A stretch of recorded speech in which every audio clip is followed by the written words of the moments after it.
بسم اللہ الرحمن الرحیم۔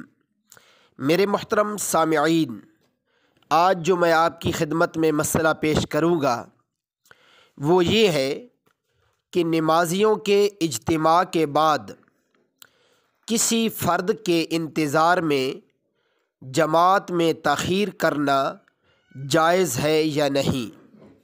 یعنی اکثر مساجد میں یہ مسئلہ پیش آتا ہے کہ نماز کا ٹائم ہو چکا ہوتا ہے لیکن ایک دو فرد کے انتظار میں تھوڑا ٹائم لیٹ ہو جاتا ہے اور اکثر نمازی جو ہے وہ اعتراض کرتے ہیں۔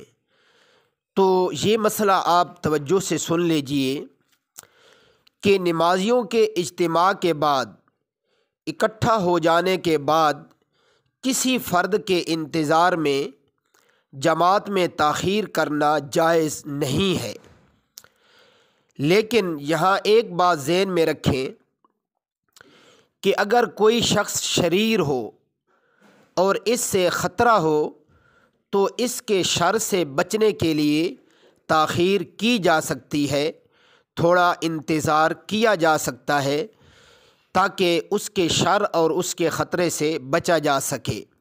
تو میرے محترم سامعین، اس مسئلہ کی اصل روح یہ ہے، اللہ عمل کرنے کی توفیق عطا فرمائے۔ وآخر دعوانا ان الحمد للہ رب العالمین۔